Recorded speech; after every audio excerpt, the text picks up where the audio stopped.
그래서 이 글에는 주장이 없습니다. 사실과 그리고 실제 뭐 이 사실이 보았는지 안 보았는지도 알 수 없죠.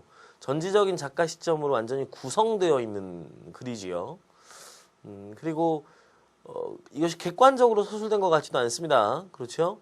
그래서 뭐 당당하게 걸어나갔다 해서 당당하게는 보는 사람의 주관에 의한 판단으로 볼 수 있고, 왜군이 흩어져 버리는 것이 과연 그 한 사람의 대담성 때문인지에 대해서도 우리는 사실 이거 지극히 주관적인 판단들이 개입되어 있다는 것을 알 수 있습니다. 그래서 이 글은 일단 주장과 근거 혹은 뭐 전제의 형태를 가지고 있지 않기 때문에 형식적으로 이미 논증이라고 보기 어렵고, 또 내용적으로도 논증적인 요소들을 결여한 주관적인 서술로만 일관하고 있다는 것을 우리가 확인할 수 있네요.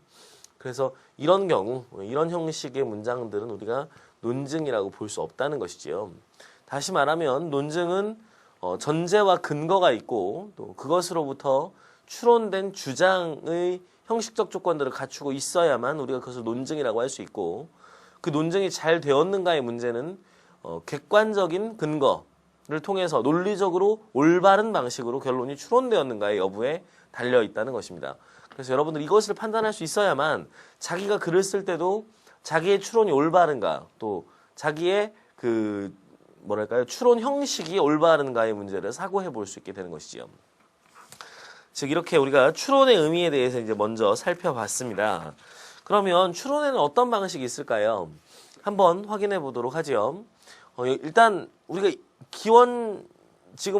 우리가 지금 현재로부터 2500년 전부터 많은 철학자들이 정리해 온 바에 의하면 우리가 논리적으로 확인할 수 있는 가장 대표적인 추론의 두 가지 형식은 이 두 가지입니다.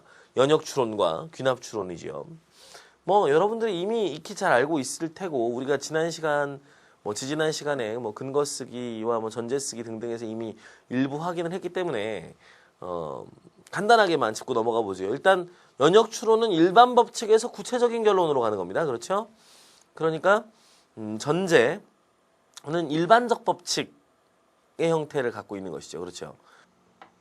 예, 즉 일반적인 법칙이라고 함은 여러분들이 이런 겁니다. 예, 근데 모든 A는 B이다, 혹은 A이면 언제나 B이다와 같은 형태를 띠고 있는 문장인 것이죠.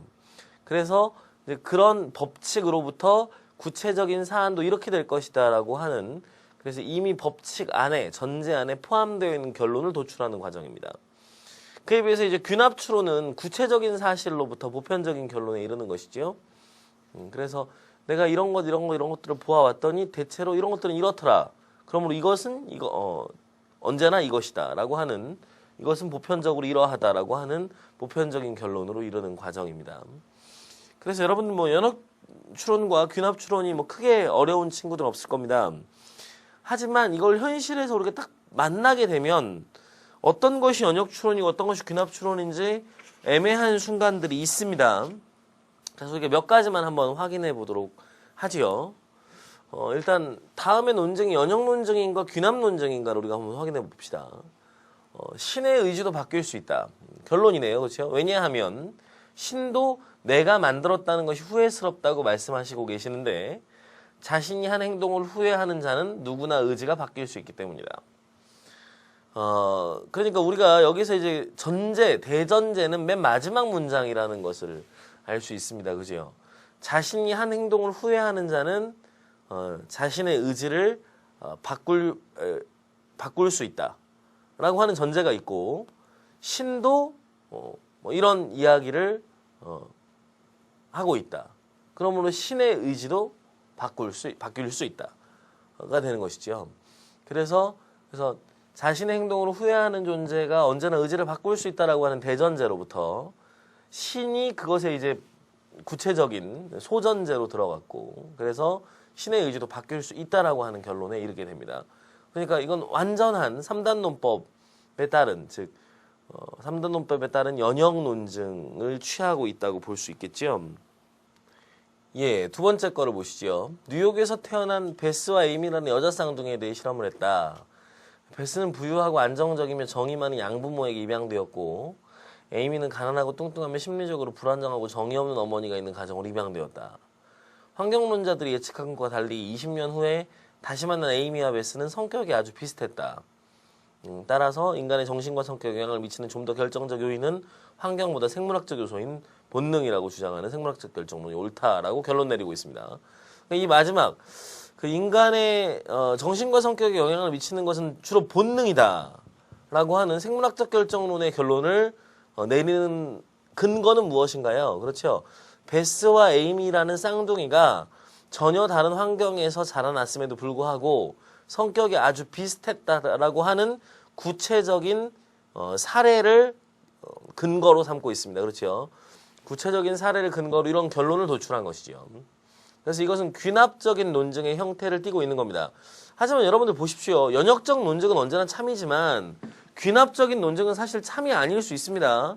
예컨대 뉴욕에서 베스와 에이미라는 이런 사례가 있었다고 하지만 서울에서 뭐 다른 쌍둥이의 사례가 있었는데 환경에 따라서 전혀 다른 삶을 살았고 다른 성격을 가지고 있었다라고 한다면 우리는 그 사례 하나만으로 이 결론이 뒤집어질 수 있다는 것을 알 수 있지요.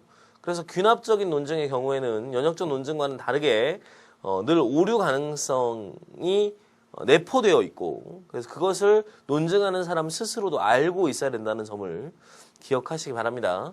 예, 그 다음 사례로 넘어가 보죠. 1kg의 물체와 100g의 물체를 동시에 떨어뜨리면 1kg의 물체가 먼저 땅에 떨어질 것이다. 왜냐하면 아리스토텔레스가 자유낙하하는 속도는 물체의 무게에 비례한다고 말했기 때문이다. 자, 여러분들 이걸 흔히 연역논증이라고 착각하는 학생들이 있을 겁니다. 왜냐하면 아리스토텔레스가 자유낙하하는 속도는 물체의 무게에 비례한다 라고 말한 것 중에 자유낙하하는 속도는 물체의 무게에 비례한다. 그러므로 물체의 무게가 더 무거운, 즉 1kg짜리가 더 먼저 땅에 떨어질 것이다. 이렇게 연역 추론을 한 것이라고 생각할 수 있습니다. 그런데 우리가 한번 먼저 이 문장의 형식 자체를 보지요. 이 문장은 자유낙하하는 속도는 물체의 무게에 비례한다라고 하는 확고한 참이라고 입증된 명제를 이야기한 것이 아닙니다. 그리고 오늘날 과학적 진실에 의하면 이건 참도 아니지요. 그렇죠? 자유낙하하는 속도는 물체의 무게에 비례하지 않습니다. 그렇죠. 갈릴레이가 피사의 사탑에서 했던 실험에 의하면 물체의 자유낙하하는 속도는 무게와는 관계없이 이루어지죠. 그렇죠. 그래서 동일한 힘으로 늘 당겨진다라고 하는 것을 사실 이미 우리는 과학적으로 알고 있습니다. 그런데 이거 무게에 비례한다라고 이제 말했다. 라고 하는 이 문장은 아리스토텔레스가 말했다라고 하는 것이 핵심입니다. 그렇죠? 여기까지가 전제인 것이죠. 그럼 아리스토텔레스가 말을 했다고 해서